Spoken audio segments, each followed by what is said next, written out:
பெத்லஹேமின் குகையில் பிறந்தபோது அங்கே பெரும் பிரவாகமாக பொங்கி பரவிய வெளிச்சத்தைப் போலவே அதுவும் இருக்கிறது. அதன்பின் இந்த பரலோக ஒளியில் சமணசுகள் தோன்றுகிறார்கள். அதனால் முன்பிருந்த வெளிச்சத்தை விட அதிக பிரகாசமான வெளிச்சம் இப்போது அறையில் பரவி இருக்கின்றது. இடையர்களுக்கு சமணசுகள் தோன்றிய போது ஏற்கனவே நிகழ்ந்தது போல மெதுவாக அசைக்கப்படுகிற அவர்களது இறக்கைகளில் இருந்து பல வண்ணங்களிலான ஒளி துணுக்குகள் புறப்பட்டு அவர்களை சுற்றி நடமாடுகின்றன. இந்த இறக்கைகளில் இருந்து மனதிற்கு மிக இணக்கமான மெல்லிய ஒளி வெளிப்படுகிறது. யாழ் மீட்டப்படுவது போல அத்தனை இனிமையா இருக்கிறது அந்த ஒளி. இந்த சமணசுக்கள் அந்த சிறிய படுக்கையை சுற்றி வட்டமாக நின்று குனிந்து அசையாமல் இருக்கிற மாதாவின் திரு சரீரத்தை தூக்குகிறார்கள். அப்போது அவர்களுடைய இறக்கைகள் இன்னும் வேகமாக அடித்துக் கொள்கின்றன. அதனால் அவற்றிலிருந்து வரும் ஒளியும் முன்பிருந்ததை விட அதிகரித்திருக்கிறது. சேசுவின் கல்லறை அற்புதமாக திறக்கப்பட்டது போல வீட்டின் மேற்கூரையில் அற்புதமாக திறக்கப்பட்டிருக்கிற ஒரு பெரிய திறப்பின் வழியாக தங்கள் பரிசுத்த ராக்கினியின் மிக பரிசுத்தமான திரு சரீரத்தை சுமந்து கொண்டு அவர்கள் வெளியேறுகிறார்கள். அது மிக பரிசுத்த சரீரம் என்பது உண்மைதான்.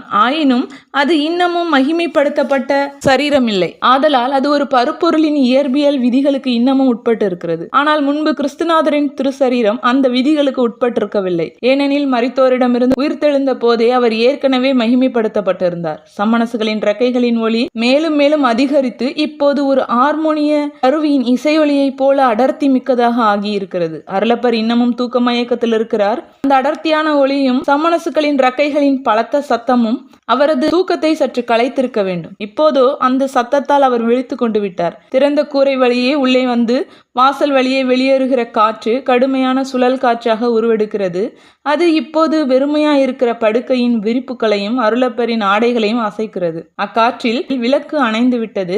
கதவு பலத்த சத்தத்துடன் அரைந்து மூடுகிறது. இன்னமும் அரை தூக்கத்தில் இருக்கும் அப்போஸ்தலர் என்ன நடந்தது என்று பார்ப்பதற்காக சுற்றிலும் பார்க்கிறார். படுக்கை வெறுமையாயிருக்கிறதையும் வீட்டின் மேற்கூரை திறந்திருக்கிறதையும் கவனிக்கிறார். ஏதோ ஒரு அற்புதம் நடந்திருக்கிறது என்பதை புரிந்து கொள்கிறார். ஏதோ ஒரு ஞான உள்ளுணர்வாலோ அல்லது பரலோக அழைப்பினாலோ உந்தப்பட்டவராக அவர் மட்டுமா மாடியை நோக்கி வெளியே ஓடி தலையை உயர்த்தி பார்க்கிறார். உதித்து வரும் சூரியனின் வெளிச்சத்தால் தம் பார்வை மட்டுப்படாதபடி சூரிய வெளிச்சத்தில் கண்களுக்கு கைகளால் நிழல் ஏற்படுத்தி கொண்டு பார்க்கிறார். இதோ அவர் பார்க்கிறார். இன்னமும் உயிரற்றதாகவும் உறங்குகிற ஒரு ஆளை போலவே தோற்றமளிப்பதுமான அமலோற்ப மாதரசியின் திரு சரீரத்தை அவர் காண்கிறார். சமணசுக்களின் ஒரு அணியால் தாங்கப்பட்டு அந்த மாசற்ற சரீரம் மேலே மேலே உயர்ந்து கொண்டே போகிறது. சிரியாவிடையின் ஒரு கடைசி சைக்கிணையாக அவர்களது மேற்போர்வையின் ஒரு ஓரமும் மூடுதுகிலும் வேகமாக அசைகின்றன. வேகமாக மேல் நோக்கி உயர்வதால் உருவாகும் காற்றினாலும் சமணசுக்களின் ரெக்கைகளின் அசைவினாலும் அவை அப்படி அசைந்திருக்கலாம். அருளப்பர் அடிக்கடி மாதாவின் திரு சரீரத்தை சுற்றி மாற்றி மாற்றி வைத்துக் கொண்டு இருந்த சில பூக்கள் மாடியின் மீதும்